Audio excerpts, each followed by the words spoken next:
as we got closer and closer, or the other way around, images, like at first it was just like speckles of gray and gold. And then as it grew closer, I could see human forms forming out of that. And then it was like entering a subway station. That's the absolute best description. So if you've ever been in a train, in a subway tunnel, and you enter the station and that light comes over you like this and with a similar speed, that's what it was like. I entered this vast space of whiteness. I'm here today with Angela Harris, who died in May of 2015 during a medical test on a tilt table. Angela, thank you so much for joining me today. I'm really happy to have you and excited to hear about your experience. Thank you for having me. I'm happy to be here, happy to talk to your community.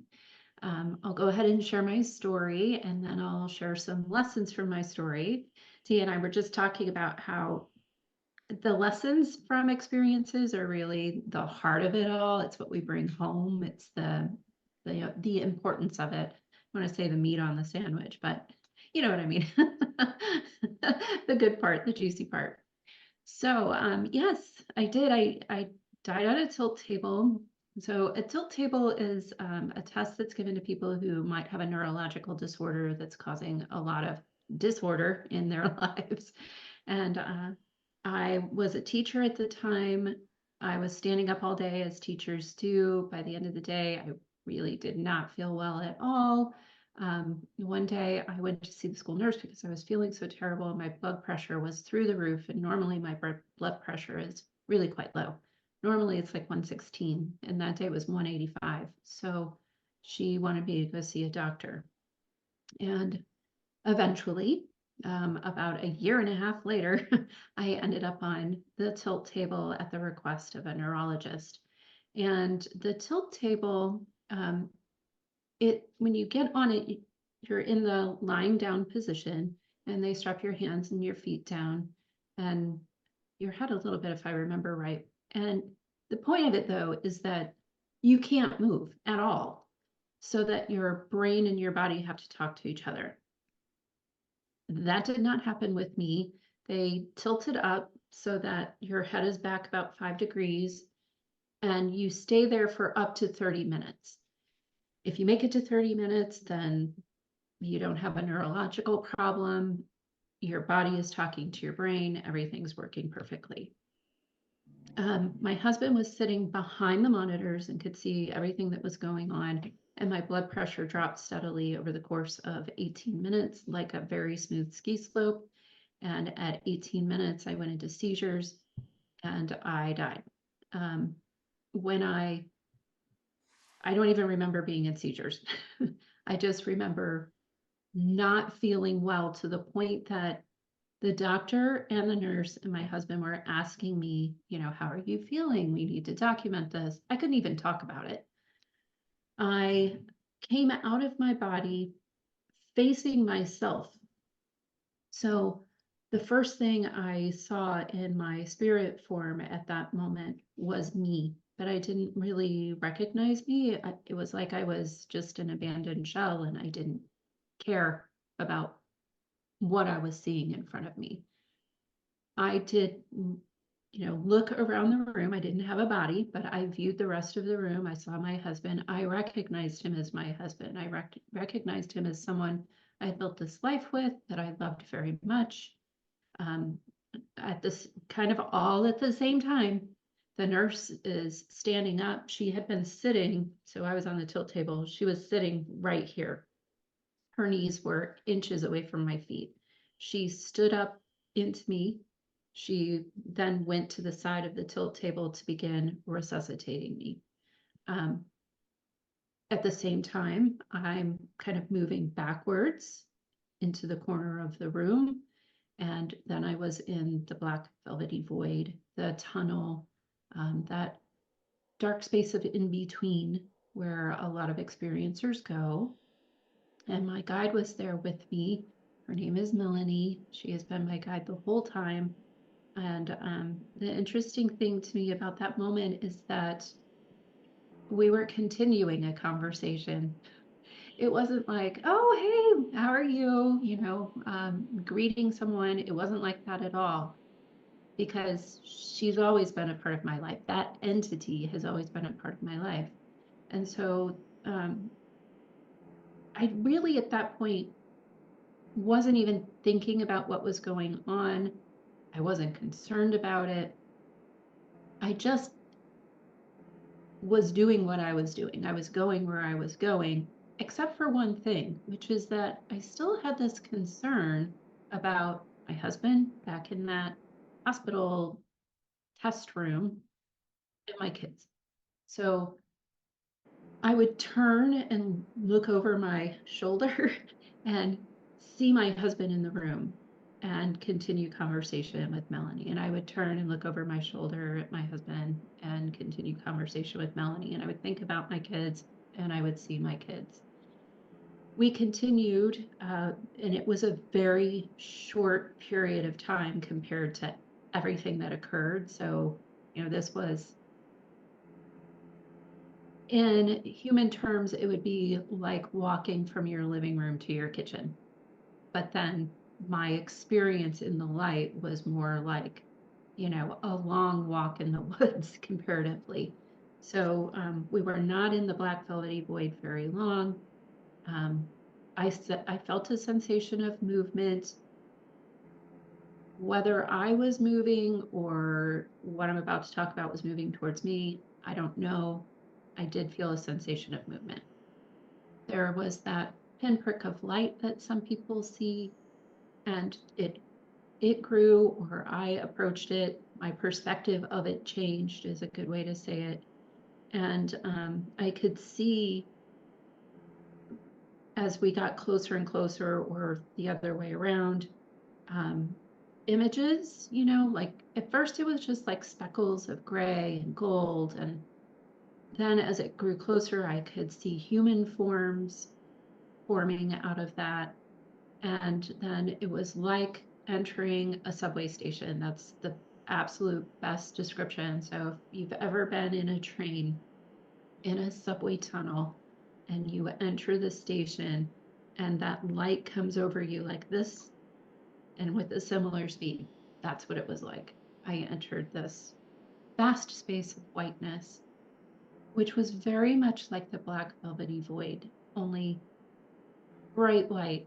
When people talk about bright white, it's a white unlike anything on earth. My friend Dean Christensen talks about how when he was young, he had an experience. And then as he was growing, he was riding in the back of a truck one day and remembers thinking, but that's not the right white. That's not the right white, because it wasn't the white from the other side. It wasn't that beautiful, brilliant, warm, welcoming, love-filled light. That's what I had here. There were no indications of any kind of planet or specific space. So no walls, no ceiling, no floor, no sign of being inside like a sphere. Everywhere I looked, other than the people, it was just white space. It was not velvety appearing and feeling in my soul like the tunnel. It was more like a cotton ball, like it almost had a feeling of ebbing and flowing and movement to it. I mean, when I remember back to it, as I'm doing right now, it's a movie playing in my mind. I can kind of see that movement there. Absolutely stunning. And then in front of me, so Melanie was always here on my left side, and my family was there in front of me, family and friends that had passed over, no one that was currently alive at the time. And it was wonderful to see them all again. It was joyous and love-filled, and we talked with each other and we hugged each other. And when I hugged them, I felt it. It was a physical touch. And when we would hug, all those memories that were shared between us came back. And for me, and I'm sure for them too, it wasn't just my memories, it was their memories too. It was both at the same time. We felt each other's experience in that moment, which is why, going back to those lessons, it's so important to be kind and loving to people, to be compassionate, not just to the person that you're talking to and interacting with, but with yourself. So, yeah, I had an experience with an uncle. He lived on a farm. It was a very rich experience, this particular experience, because he lived on the farm. When we were hugging and talking, I was on the farm again. Like, I could smell it. I could feel the heat of the sun. I could hear the crunch of my feet on hay. I see the goats' faces. I can hear their hooves on the wood in the barn. And I'm there with him, right? So I know what he's thinking. Um, I'm remembering our experience there together. He had a motorcycle. He really wanted to take me for a ride on the motorcycle. I was terrified. But it was that kind of like 8-year-old scared but curious. So I went for the motorcycle ride, but had to abort because it was like, I can't do this. It's too scary. And I could feel in him that he knew that too, that it was, even though we were in our human bodies, he was intuitive and aware of that. And we turned around and went back to the farm. But I love that particular experience for that richness. It was so beautiful to, it's not like being in a house. We're in houses all the time, but to be on that farm and to have all that happening right there in that moment, in that memory, expresses that when you're on the other side and when you remember a past life memory, or you are, saying hello to a loved one who's there, you can be there. You can have that moment. You're not actually on earth at the time, but that richness is there. And then, so all of that happened what seems like very quickly. So I greeted my family, and I was starting to, have that realization of, okay, I'm dead and I'm really from here, and this is home, kind of all occurring at once. And yeah, then as I was thinking about how I'm from this place, my mind started going to, well, what about this? What about that? And one of the interesting things that occurred is that I remembered that I have multiple lives going on all at once. And I went to a place where I think I would be Arcturian, either that or maybe a gray, and the light where the grays are from actually makes them look blue. I'm not sure. I don't have remembrance of that. But I went through space, essentially.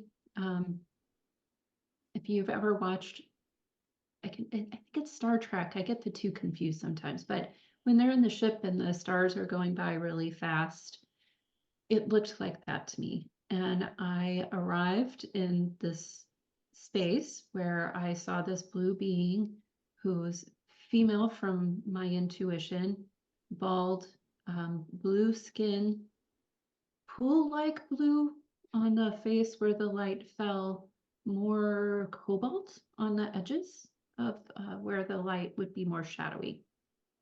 And big eyes that were blue, very soft nose, not the bony protuberance kind of thing that we have, very small mouth. And it was just a moment of, oh, like, hey, it's you, it's me, we're the same. Great. So good to see you. I couldn't see anything around this being of this me, this other version of me. It was just kind of black. I have some vague remembrance of something being there, but it's just a remembrance of black right now. And then from there, I went to another dimension. So if we would say the Arcturians live in our human dimension, this would be a being that's in a dimension that's different from the one that we're in now, which is different from the one that I was existing in while doing this traveling, if you will. And this being was ant-like, so rusty red, round, like circular eyes, spherical. There were the, when you have a shiny ball and you can see kind of the moon shape from reflection, like that on the eye. Some beautiful brown in there. And then, yeah, the thorax, all the things that one would expect from an insectoid body like that. And then just other, remembrances of things along the way. And all the while thinking of my family. And when I would think of my family, portals would open up in that white space that I was just talking about, that kind of cottony white. And I would see my husband in the hospital room right there talking to the doctor, like right in that moment.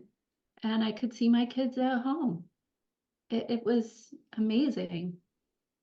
And all the while, I'm also, remembering and thinking about my life and, pardon me, my experience with my father who was abusive. So a lot of people have questions about, why is there evil? Why do bad things happen?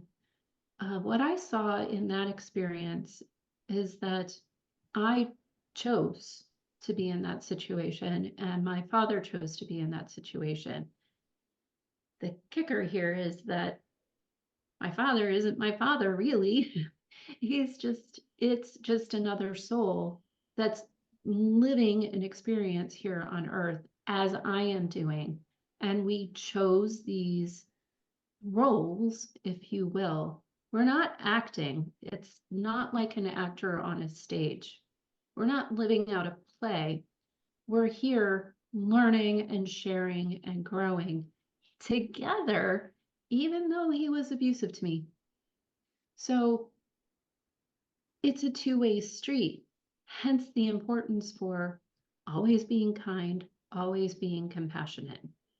So I chose to be abused for multiple reasons. One, so that he could learn to not abuse.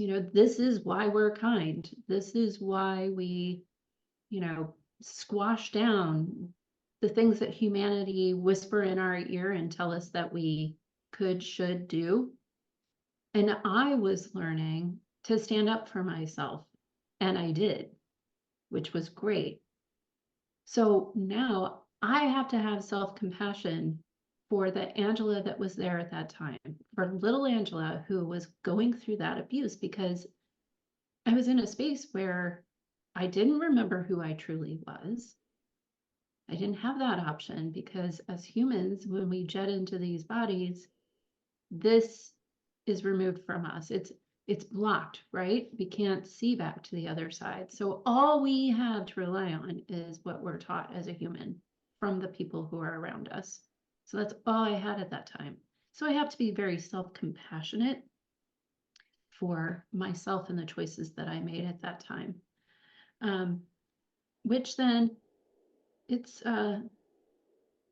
very hard to think about people who are going through abuse and evil moments, and they don't have that remembrance of who they truly are. So I think that's why it's so important to share these stories. So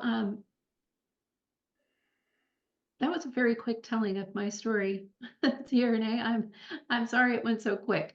Do you have any questions about what I was just talking about that I can expand upon? I mean, after that, I I did have my life review, which I haven't talked about, so I could share that.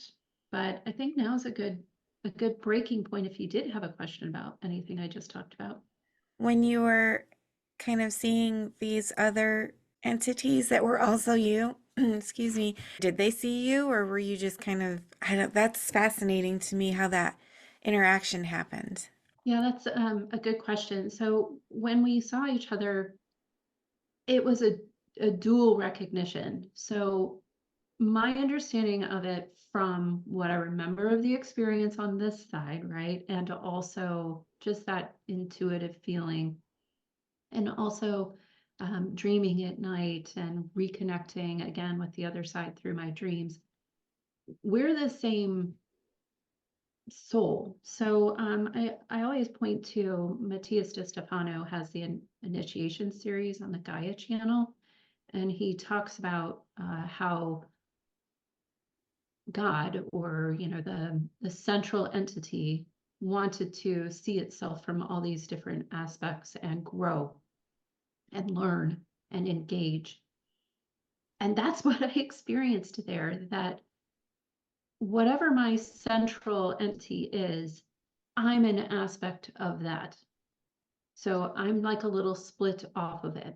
Another comparison that's frequently used is I am one single drop of water in a vast ocean. And this Arcturian being is me, like a split off of my particular atom, if you will, living another life at the same time that I'm living here on another planet. So it's then multiple experiences. And then the same for this other ant-like being, that's me living another life on another planet somewhere else, experiencing life at the same time as me. So one of the things that comes up for me in my thought process is, okay, so if we think about maybe like a Rubik's Cube might be a good example. And you know how Rubik's Cube has all those little squares on it. It's a cube, but they're cubes on the cube. That there's a Rubik's Cube out there. It's funny to say it this way to me, but there's a Rubik's Cube out there that I come from and I'm a part of. And those beings are also cubes off of that bigger cube. And we're all going out kind of at the same time, like a soul family, only it's a part of my soul family that's not here on earth with me right now. Instead, it's a soul family that's gone off to some other planet to have an adventure there and to do lots of things, which it can then bring home to the all, so that the all has that knowledge of that experience. And so also that my Rubik's Cube can just be a better Rubik's Cube and understand things better. It is ineffable. It is very hard to explain unless you've been there, which is why we struggle so much. For anyone who might be listening who's like, I have no idea what she's talking about. I get it. I used to be that person. And man, if I hadn't had that experience, I'd be in the same seat where I would be wondering, wait, what do you mean? Because it's complicated. Earth is complicated and it's tough and it's hard. And none of this pain exists in the home space. But what you would experience as amazing technology here, super complicated things, that is nothing compared to whatever is happening from the home space to allow us to come and live these lives here, to allow us to grow into human beings and put souls inside of bodies. And that's a whole other world of conversation. I'm really getting off track with that, but yes, I mean, that, and it took me a long time to be able to talk about that because it's becoming much more a part of conversation now. And while it seems like my experience wasn't that long ago, it was 9 years ago, and it was before the pandemic when we had all these podcasts and sharing groups, and people were on a worldwide scale regularly every day talking and listening to and about stories like this. So for me to step out of a hospital and go home and tell my husband, hey, I just saw myself as this Arcturian being. I mean, there were people who were living lives who could do that. I wasn't one of them. I didn't feel safe doing that. I think it's wonderful now that we can talk about that and that these conversations are going on thanks to people like you. And you talked about soul family in this Arcturian, all these different facets of you were part of your kind of soul family, just not here on Earth. Did you tell me about your soul family on Earth? Are these beings that you kind of stay with over multiple incarnations? Yeah, so some of my soul family has gone home, and part of my soul family still lives here. My husband is definitely a part of my soul family, as are my children. Friends, one of the friends that I have now that's very close to me, she is part of my soul family. She's actually a split off from me, which is very interesting that we're also very alike. So yeah, I'm still kind of exploring that one.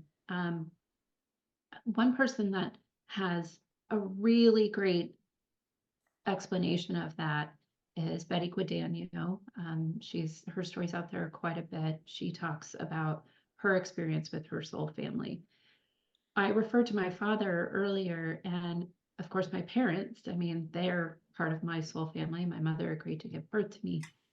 That's a really interesting experience there that is not unlike Betty's in that, you know, we made this contract with each other and we're all in it, we're all in it to support each other, which again goes back to the compassion.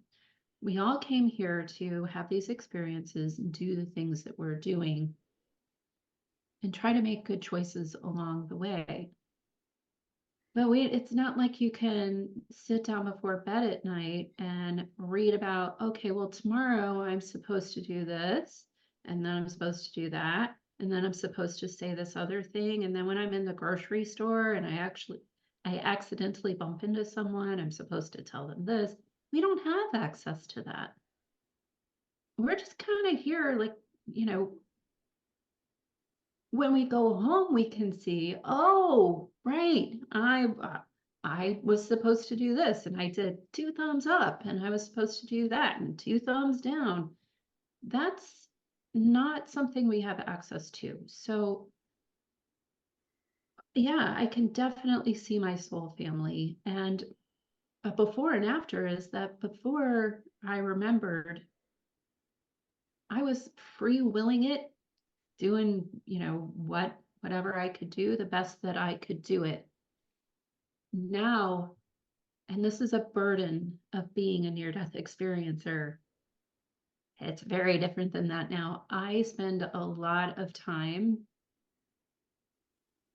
Do you remember Chidi from, if you guys have watched The Good Place, how Chidi spends a lot of time making choices? He can't even choose a muffin. It takes him an hour to choose a muffin because he's like, I don't know, this one might have blueberries in it that were picked by workers who aren't treated properly. Maybe I should get the chocolate chip muffin. But then, cocoa comes from farms where the same thing's happening.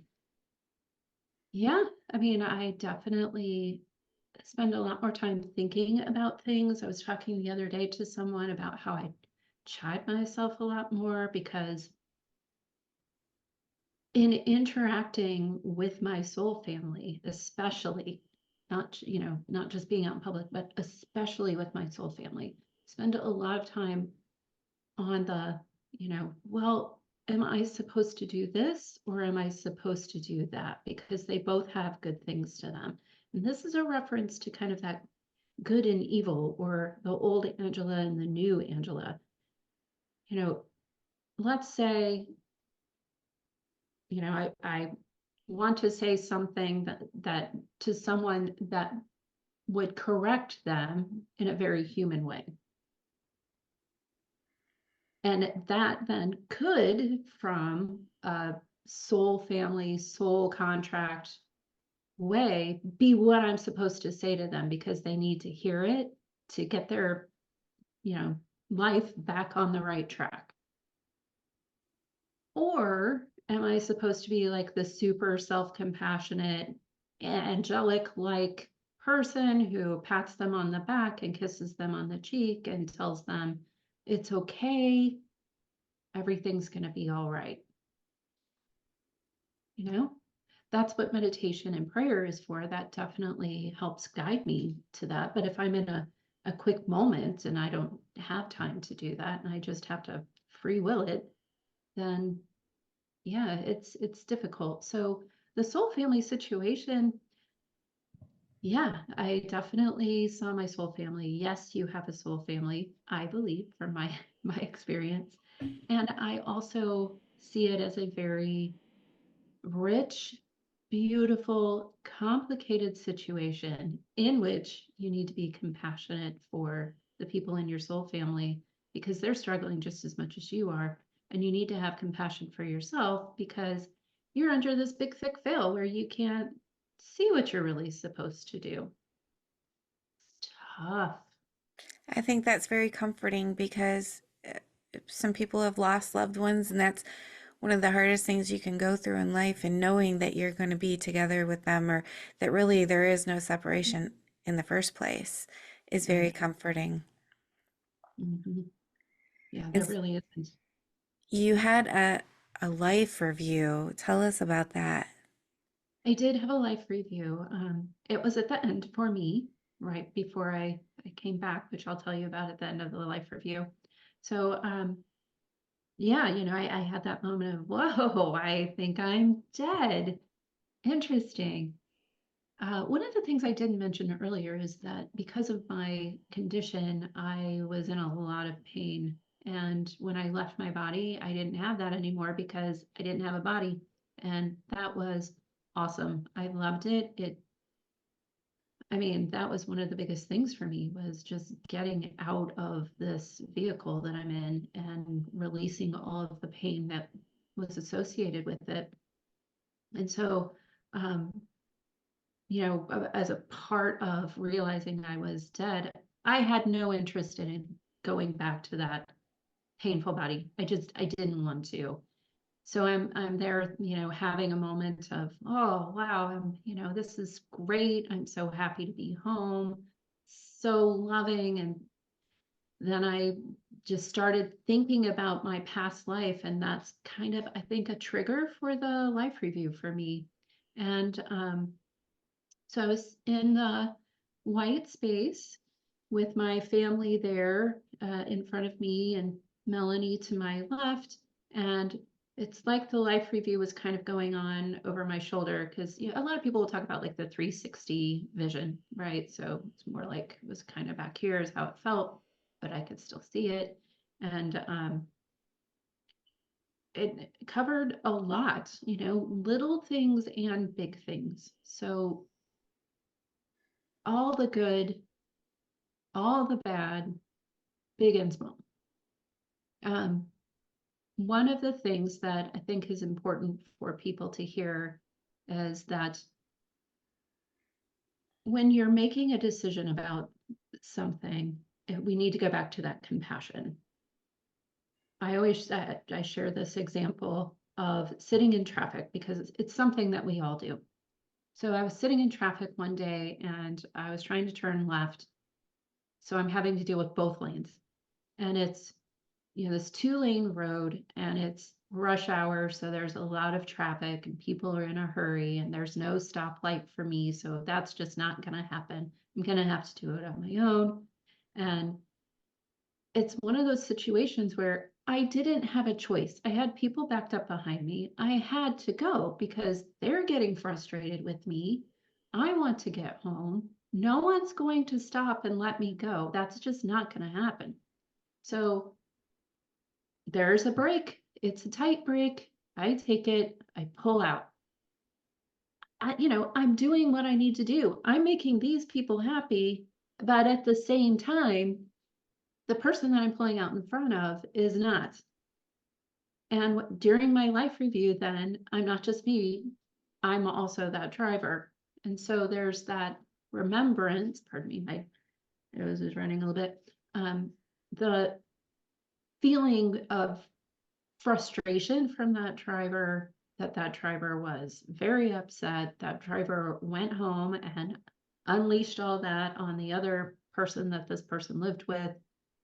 It was not a good situation that I caused. So the life review definitely had negativity to it. I was a nice person. Some people have said, well, how mean were you? I wasn't mean. That's my point. I was not a mean person. I was very nice to people. I didn't gossip. I didn't, I did everything I could to be nice to people. But sometimes, like in that traffic moment, we don't have a choice. So I had been conditioned that if you were a bad person, that you were supposed to suffer in hell. I wasn't even from a super religious family. I wasn't Catholic or anything like that. But as an American, that was a part of my thinking and upbringing.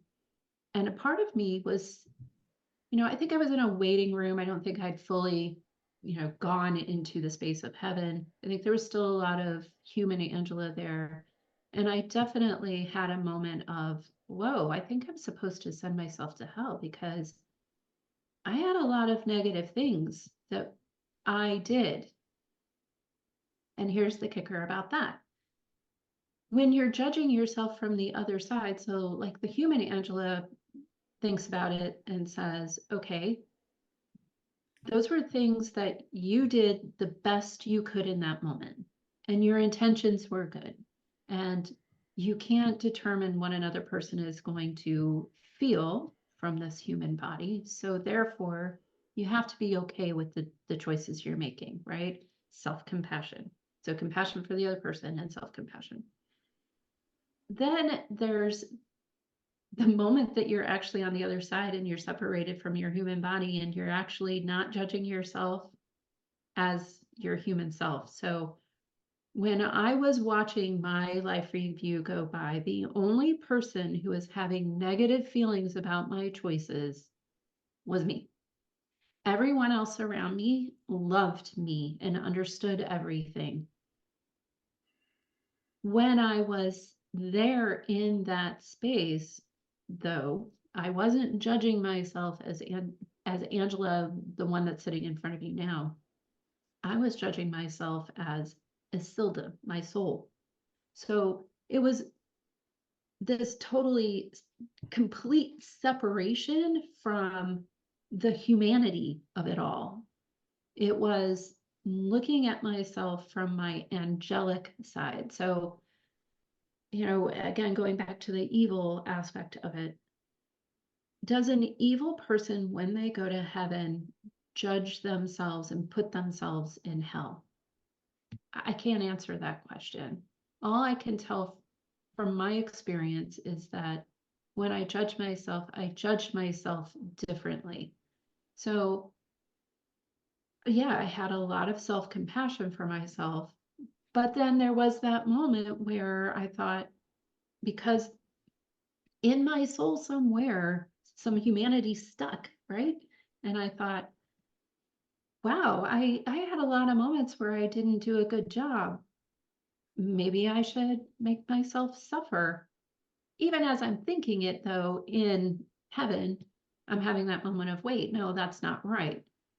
But all at the same time that this is occurring. And I'm thinking, should I make myself suffer in some way? Would that improve things? No, that doesn't make sense. That doesn't, jive with the angelic side of things, because from my experience, there is no hell. It's something that we do to ourselves. Then my soul guide, Melanie, is saying, well, that's really interesting. Maybe we should explore that if you think that that's what you should do. But at the exact same time, like, how when people talk over each other, at the exact same time, my mother-in-law is there, who had died of cancer a few years earlier. She said, no, she has to take care of the children. only the whole word children didn't come out. It was children. And then I woke up on the tilt table.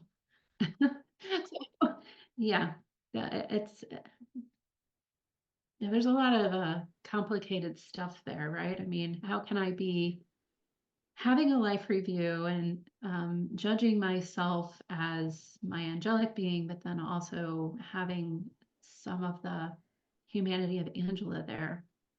Do you think that just the thought or the remembrance of your children made you decide to come back?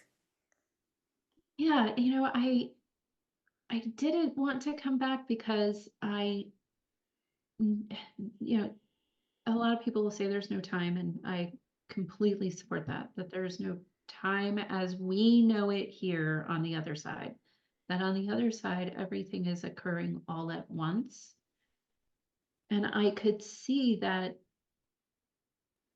these lives that we live on Earth, though while we're here, are slow and painful, and they just feel long at certain moments. I don't know. I'm 52 and I feel like time's going by faster than ever. But when I was on the other side, I was aware of that life on earth feels long.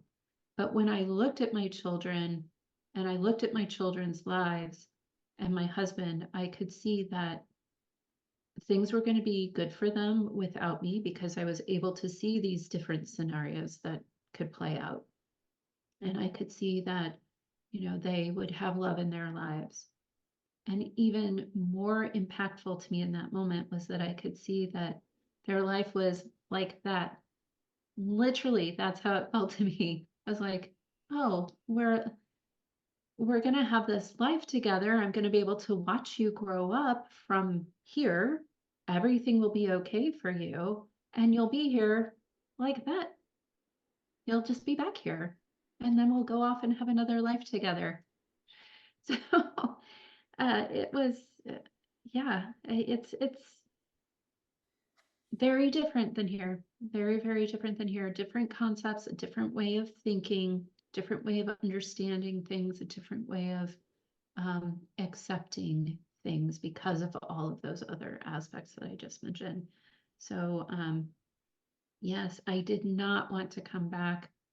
I did not want to come back to this body. I'm not in as much pain now, which is great, but it even to the point where I knew, well, you know, and death is a very scary thing to a human, but not from the other side. For me in that moment, it was, well, even if they die, they're just coming back to me right here. So that's okay too.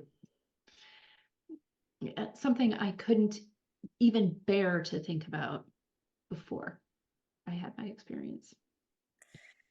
So, how has your opinion or your thoughts about death changed? What did you think about death before versus how you feel about it now?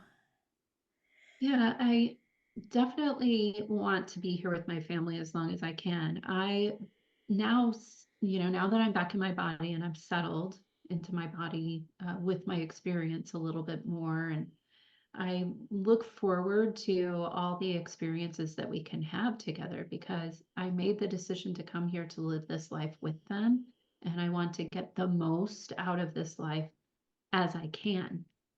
My view about death has changed completely. I before kind of felt there was something more. I didn't really know what it was. I adhered more to like a Buddhist kind of philosophy, and I um, didn't really think about death. I mean, that's the thing. I was rolling along in life and I wasn't thinking about it. But I definitely feared it. I didn't want to die. I didn't want my loved ones to die. I had a few, as I mentioned before, family members and friends who had passed away, and it was very painful. It was very sad, and I cried a lot.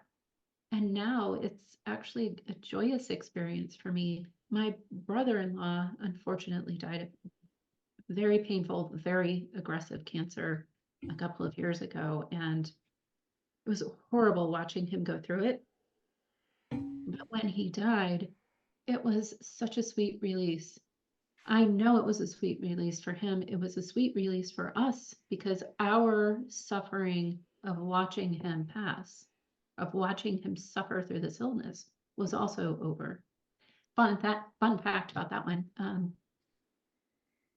We knew he was going to be transitioning. We had gone with my daughter, taken her out of school. My son was old enough to take care of himself. And we went out there to see him. And I took her to Target because I didn't want her to be in the room when he passed and the hospice care was doing all of their stuff. So I'm walking through Target. I get the flyby, right? I literally stopped in the aisle and was like, "Oh, Michael, hey." I could just feel him there. It was so beautiful. So your loved ones are on the other side. I've seen them. I've been there. I have direct personal knowledge that they are there waiting for you. They love you. They miss you in the way that they can't be there right by your side and literally hold your hand, but they're still there holding your hand. They're still there talking to you. So can they see us from the other side? Like there's some veil for us looking over. Is that kind of one way they can still see us and try to interact with us? Yes, I could see my family from the other side when I was there. So yes, yeah, I believe that. That's fascinating. And do they try to help and guide us? Yes, they do.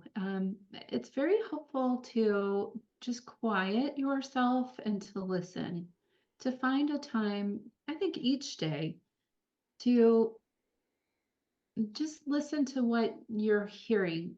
Are you going to hear their voice out loud? I don't know. If you're lucky, maybe. But mostly for me, it's an internal knowing. I I have done both of these things.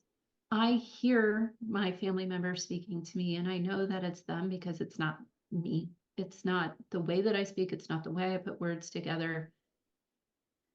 I know that it's them. The other thing that has happened with me, which is really fun, is that I'll be talking to someone about, and it's usually that they're asking me about something really important that it's occurring in their life. And, it's kind of an advice moment. And what comes out of my mouth is not me. It's like they're speaking through me, like I'm just a microphone, which is very interesting. It's that channeling moments of that's what that person needs to hear. And rather than have me flow it up in my human form, I just let it flow from the other side. And speaking of that, did you bring back any gifts?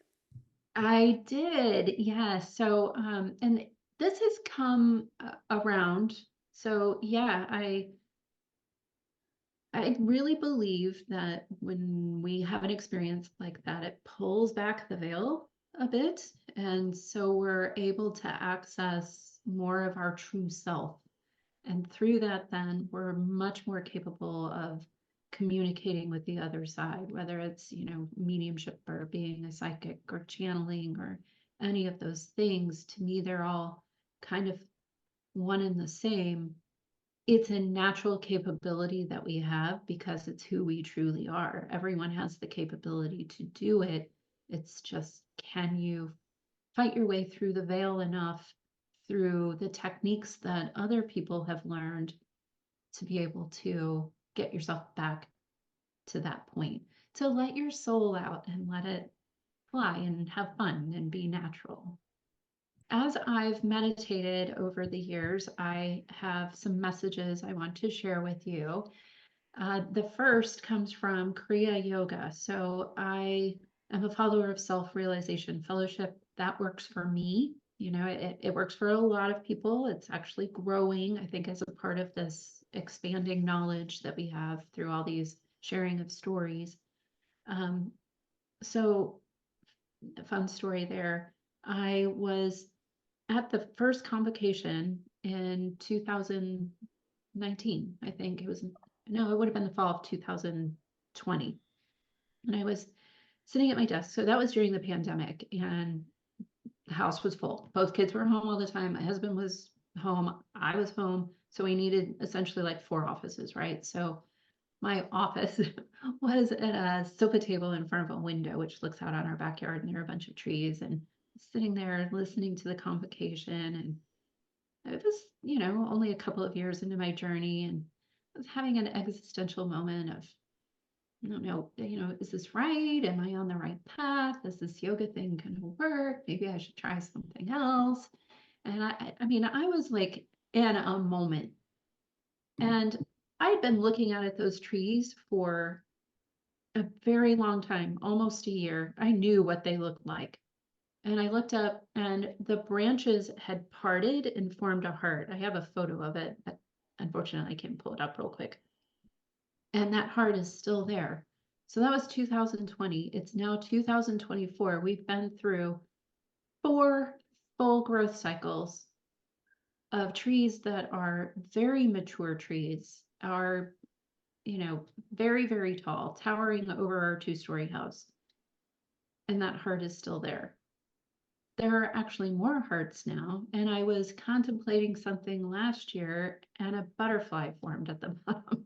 So that's such a beautiful thing. And this, what I'm about to share with you, extends out of that kind of connection with the other side, but also that Kriya Yoga, Buddhist kind of messaging. Here it is. Be a bell ringer. So what does that mean, be a bell ringer? Well, there's this Thich Nhat Hanh quote, which I'm going to read to you. I have it here. In my tradition, we use the temple bells to remind us to come back to the present moment. Every time we hear the bell, we stop talking, stop our thinking, and return to ourselves, breathing in and out and smiling. Whatever we are doing, we pause for a moment and just enjoy our breathing. Sometimes we also recite this verse. With body, speech, and mind in perfect oneness, I send my heart along with the sound of the bell. May the hearers awaken from forgetfulness and transcend the path of anxiety and sorrow. I listen. I listen to this wonderful sound. It brings me back to my true home. So the very significant part of that is that one single line. I send my heart along with the sound of this bell. You're the bell. You've come here to be the love you are on the other side. Sorry, getting emotional. To be your true self. So invite the bell in your heart to take you back to your true self. Listen to bring your body, speech, and mind into perfect oneness. So remember who you really are and connect with the other side. Let the love joyously ring from your heart through compassion, through kindness, through kind words to others, and kind words to yourself. And everyone you encounter will hear that. That will be a part of their life. And it will be like the sound of the bell. So your thoughts and your actions, that's the sound ringing out. So be the bell. That's one lesson. The other is have a fit body for a fit soul. So one thing I've certainly learned through my experience is that if I don't stay fit, I don't feel well enough to be the bell, right? Like when you're not feeling well, it's really easy to be cranky. So the more we can try to stay fit, the better off we are and the easier it is to be your true self, which then you're not chiding yourself so much and your life review won't be so hard on you. The biggest part of that as well is when we take time to be fit, we take time for ourselves. And for me, walking meditation is huge. Going out and just being in nature, that takes me back to that moment I can just breathe and connect and listen to what the other side is trying to tell me. So, being a bell ringer while also being fit works really well for me. And another one is keep your appointments. That's something I hear frequently, keep your appointments. And I'm not talking about going to the dentist. I'm talking about that life plan that you have, right? So sometimes in life, people will approach us with their problems, and they can be really hard, really complex problems that make you uncomfortable, and maybe you're not comfortable talking about it. So that's an appointment right there. That's an appointment you're supposed to keep. This person isn't sitting in front of you telling you the hard part of their life because, it's a random moment. It's not a random moment. You're both there in that moment for a reason, and that person needs to hear from you, just as you need to hear from them, because what they're saying to you affects you as well. That sticks with you, and you carry that with you. Um, you know, Sometimes we also run into that person who's just doing, whatever they're doing that's annoying. I'll use that word. Someone who's a real challenge for you, right? So we all run into these people who are a real challenge for us. That's also an appointment. That's an appointment with yourself that you need to keep. And in that moment, then try to be the bell ringer. Hopefully, you have a fit body and soul. You've been practicing your meditation, you've been exercising, you're not feeling cranky because your body's hurting. And you can then, in that moment, really practice that compassion and be there for that person. But also, most importantly, be there for yourself so that you can stay calm and you can, you know, be your true self. And then my last one is this one, which I have actually talked about already here, which is Take the Long Way Home. And that was actually the song Take the Long Way Home by Supertramp. That was actually playing in my head every time that message would come through. That's something that my soul family on the other side does. They play songs for me every morning. I wake up with a theme song. It's really fun. And that message from them is, you came here, you chose this, and a lot of it can really be painful, can really hurt. That's part of the journey. That's part of what you chose, because if everything is coming up roses and beautiful and easy, that's usually when we're not really learning this deep stirring lesson that sticks. So stick with it. Know that everything is going to be okay, that there is love with you at all times. You may not be able to see it, you may not be able to feel it in particular moments, but it's there. So just try to reconnect and try to get as far into this life as you can. Beautiful, beautiful messages of love. Thank you so much for sharing those. I can tell they come from deep within your heart. Yes. You've been amazing, Angela. I've enjoyed every minute of this. If my viewers wanted to reach out to you, how can they find you? That's very easy. You can email me at angela@iands.org. So ANGELA @IANDS.org. If you had one message that you wanted the viewers to get out of this, what would that be? Everything's going to be okay.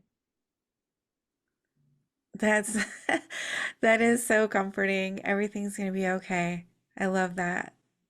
Thank you so much, Angela, for being my guest today. And thank you for all the things that you do to help others. I know you're a member of IANDS, and what you're doing is so extremely helpful. Likewise, thank you for hosting this podcast and allowing people a space that's safe and loving to share their message. It's been beautiful to talk with you today. Thank you for being here. I just want to tell you how much I appreciate you being here and supporting my channel. If you haven't already subscribed, please consider subscribing if you enjoy near-death experiences and other spiritually transformative stories. It helps the algorithm know that this information is useful and push it out to more people, and that's the goal, to get as many people to know that we are eternal spiritual beings and that we never die. Our bodies might die, but our essence will never die. And I want people to live with less fear. Let's all spread the word. Like, comment, subscribe, share, hit that little notification bell so you get all the notifications when my videos post. Thank you for all of your support. I'm sending love to you.